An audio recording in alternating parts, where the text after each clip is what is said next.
জান্নাত লাভ করার জন্য প্রথম কোরআন শিক্ষা লাভ করতে হবে, কোরআন পড়া শিখতে হবে। যদি আমাদের মাঝে এই ত্রুটি থাকে আমরা এটা ইনশাআল্লাহ আজিজ পূরণ করে নিব। অতঃপর কোরআনই জীবন যাপন।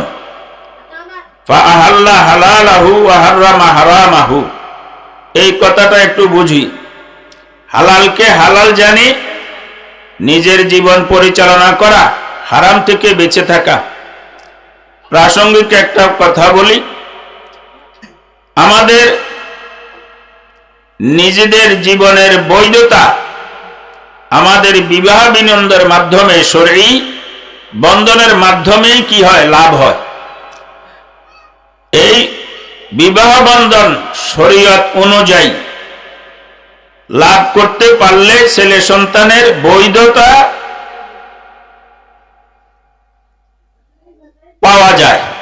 যদি শরীয়তের নির্দেশ অনুযায়ী বৈবাহিক সম্পর্ক ছাড়া সন্তান জন্ম লাভ করে, তাহলে ওই সন্তানের পরিচয় হয় অবৈধ সন্তান। আমগো দেশ ভাষায় কইলে আরো নিম্নমানের সন্তান, যার সন্তান বলে, যেটা শরীয়তের দৃষ্টিতেও ঘৃণিত। অনেক পাওনা থেকে সে বঞ্চিত হয়। এই বিবাহ বন্ধনের মাঝেও আমরা অনেকগুলো কুপ্রথার শিকার হই। একটা সময় তো এমন ছিল যে ভোজনীঘর বলতো, স্বামী স্ত্রীর পরিচয় যেখানে করানো হইতো, সেখানে মাহরামাত যারা, বিবাহের পরে মেয়ে জামাইয়ের সাথে যাদের বিবাহ বন্ধন হারাম, এমন নারীদেরকেই মাহরাম বলে।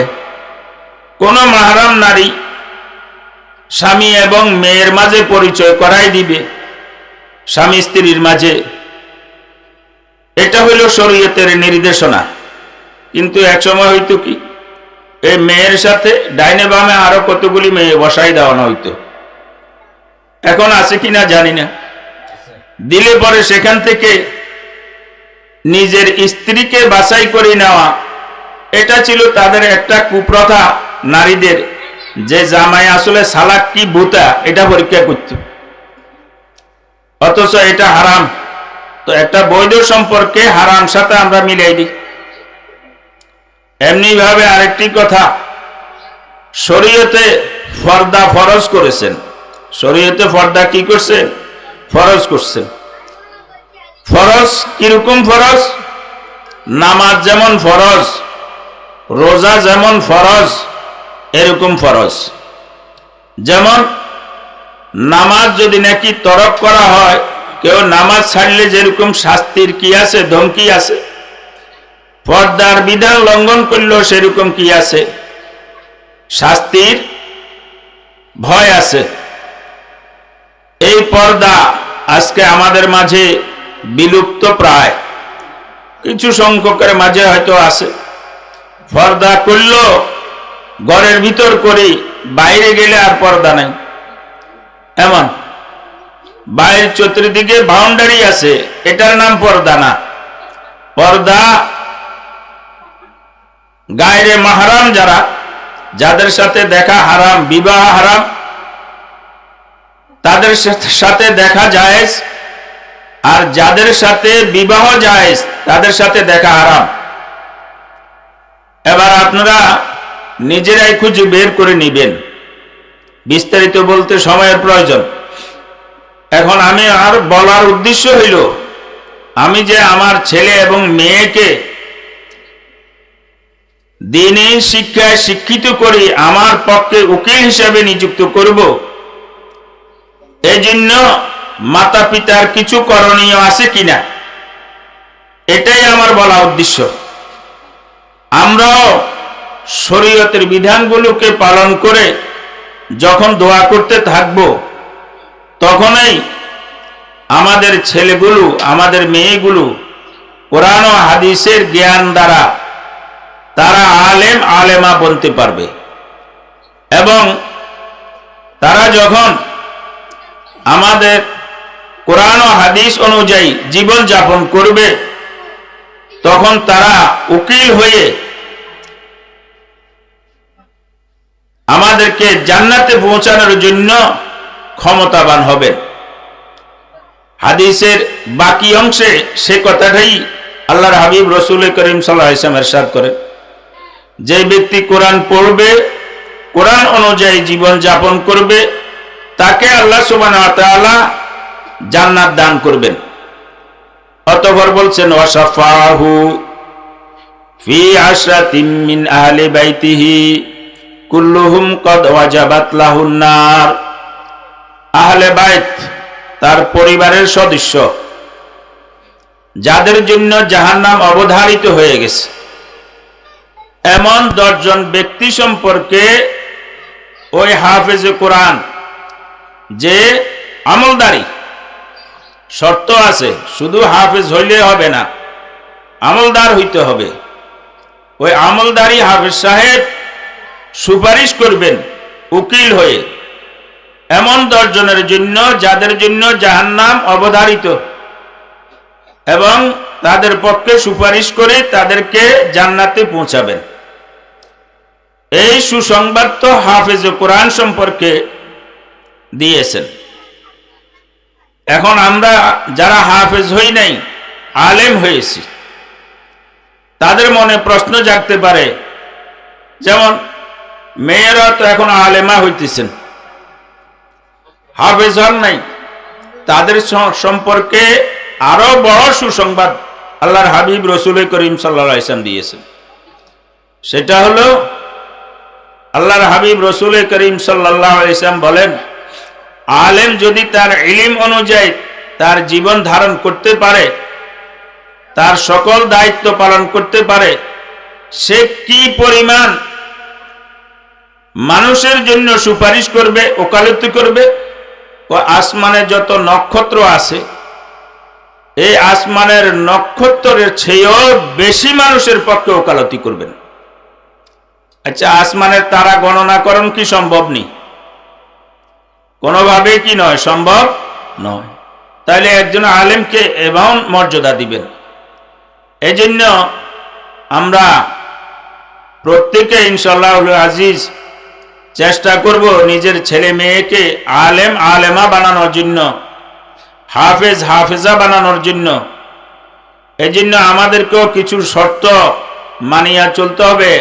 আল্লাহ পাক সুবহানাহু ওয়া তাআলা আমাদের সকলকে যেন এই শর্তগুলি পালন করি, নিজের সকল ছেলে সন্তানকে দ্বীনি শিক্ষায় শিক্ষিত করার তৌফিক নসিব করুন। আমি আমার নিজের কথা বলি, আমার মায়ের কথা স্মরণীয়। ছোটবেলায় বাপ মারা গেছেন, মা কওমি মাদ্রাসায় দিচ্ছেন। এই যে দেখেন সমাজটা আমাদের কেমন, দুনিয়াকে সবচেয়ে বেশি বুঝে। তো কিছু হিতাকাঙ্ক্ষী এসে আমার মাকে পরামর্শ দিত যে মাদ্রাসায় কেন পড়াইতেছ, স্কুল কলেজে পড়াইলেই পড়ে না, দুনিয়ার চাকরি বাকরি পাইতো, টাকা পয়সা পাইতো, মাদ্রাসায় পড়ি আর কি পাইব।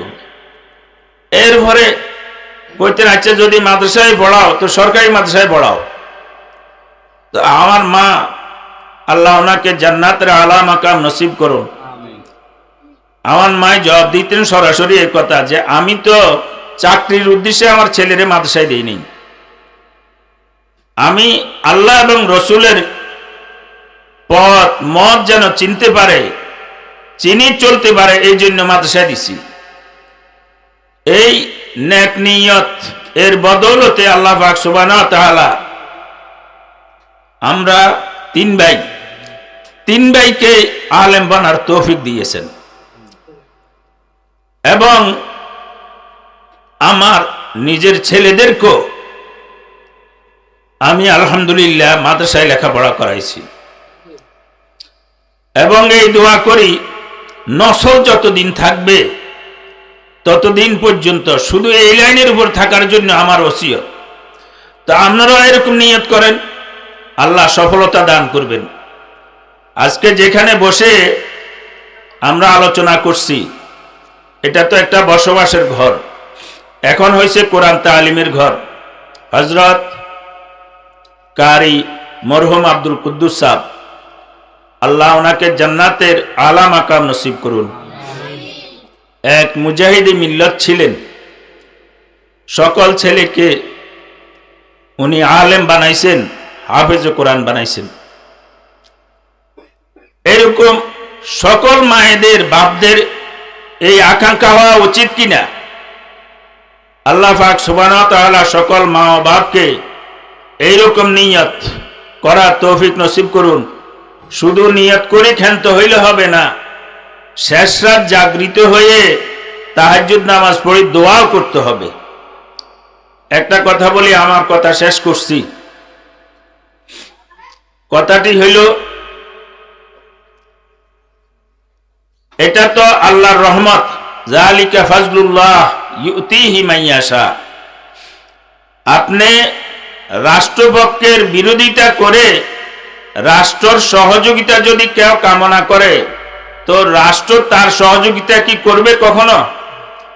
আল্লাহর হুকুমের বিরোধিতা করে আমার চলাফেরা যদি হয়, আর নিজের ছেলেকে বড় আলেম, মেয়েকে বড় আলেমা বানানোর আশা করি, তো এটা মাদার বৃক্ষ থেকে ফল খাওয়ার ব্যর্থ নিয়ত করা হবে।